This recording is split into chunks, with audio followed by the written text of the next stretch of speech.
The defendant here is a sentence, not a person. You have 3 years left before it hits. That is the atmosphere this episode wants. Less seminar, more countdown clock. And to be fair, Gawdat does put a serious case on the table. Intelligence is getting cheaper fast, institutions are moving slowly, and labor markets can break long before politics catches up. That part is worth hearing. But the video keeps asking us to slide from "this is plausible" to "this is basically imminent." And those are not the same verdict. What does the episode actually prove? It proves that task substitution is accelerating. Gawdat is strongest when he stops talking like a prophet and talks like an operations executive. If a model can draft, summarize, code, translate, plan, and troubleshoot across domains, then a lot of white-collar work stops looking like a profession and starts looking like a cost center. That's not sci-fi, that's a margin story.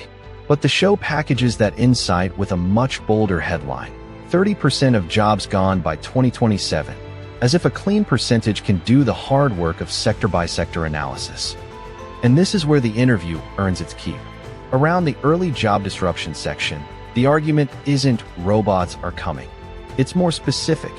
Companies don't need full human replacement for social damage. They just need enough capability to stop hiring, compress teams, and demand one worker do the output of 3. That's a much smarter warning than the usual doomsday mush. A labor market can seize up from reduced entry points alone. Junior analysts, customer support, basic design, copy, scheduling, paralegal grunt work. If the bottom rungs disappear, the latter matters less than the fact that nobody can get on it. But then the prosecution overreaches. The show throws around percentages: 10%, 15%, 30%, as if the existence of a forecast makes it evidence. Forecasts can be useful. They are not self-authenticating. Which sectors? Which countries? Gross job losses or net churn? Over what adoption curve? Under what regulation? With what energy and compute constraints? With what lag between capability and deployment? Those details are the case. Without them, the numbers function more like emotional leverage than economic argument. The civil unrest section is another example of the episode being directionally persuasive and evidentially thin. Yes, if large numbers of people lose bargaining power while wealth concentrates in firms that own models, chips, and distribution, unrest is not melodrama.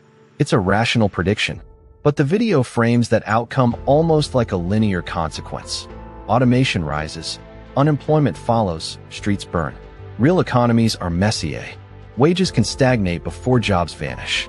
Governments can subsidize, retrain, stall, mismeasure, or simply redefine employment. None of that makes the warning wrong. It makes it unfinished. Then we hit the Sam Altman material, and the interview gets morally interesting but analytically slippery. Gawdat points at the contradiction a lot of people feel. If leaders say a technology could be existentially dangerous, why race to deploy it? Fair question. Necessary question. But the conversation sometimes uses that contradiction as a shortcut, as if inconsistency itself proves the worst interpretation. It doesn't. It proves incentives are scrambled.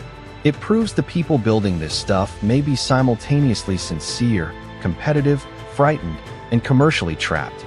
That's uglier than a villain story, and probably truer.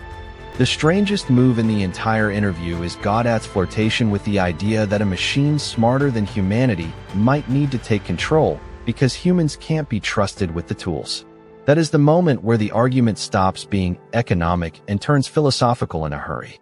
And the show doesn't interrogate it hard enough. Smarter at what? Prediction? Resource allocation? Conflict arbitration? By what legitimacy would a non-human system govern? And what counts as consent when the governed can't audit the governor? This is the kind of elegant provocation that sounds bold because the hidden assumptions are doing all the work.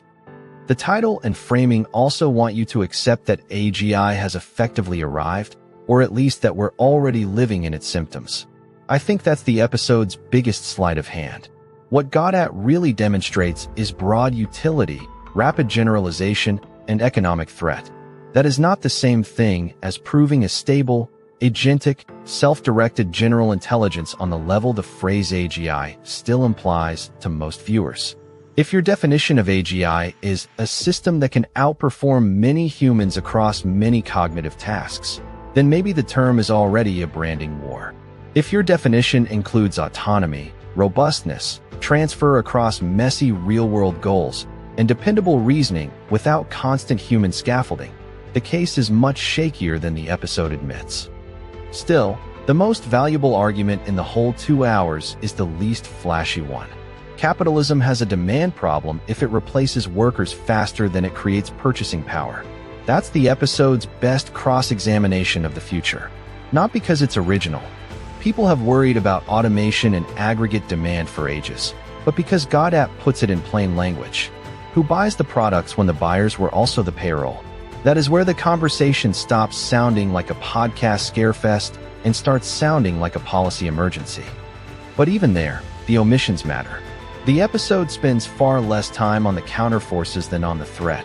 Complementary jobs, slower adoption in regulated sectors, organizational incompetence, the stubborn cost of changing workflows, legal liability, union bargaining, public backlash, and the boring truth that many firms are terrible at implementing even the tools they already bought. The strongest part of the argument is also its biggest vulnerability. It understands capability curves better than deployment friction.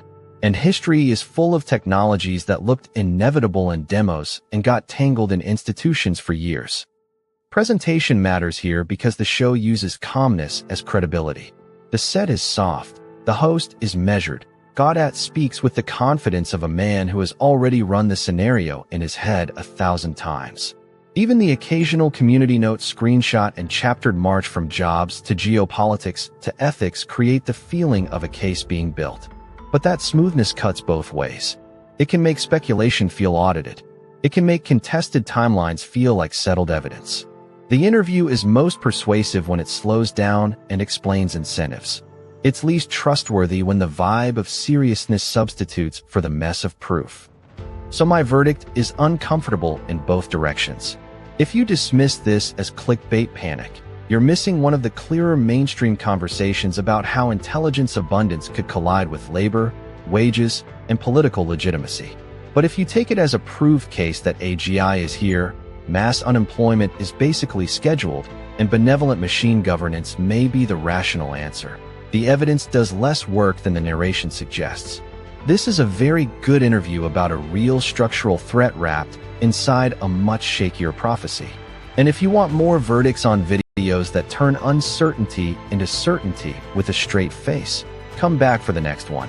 There's no shortage of witnesses.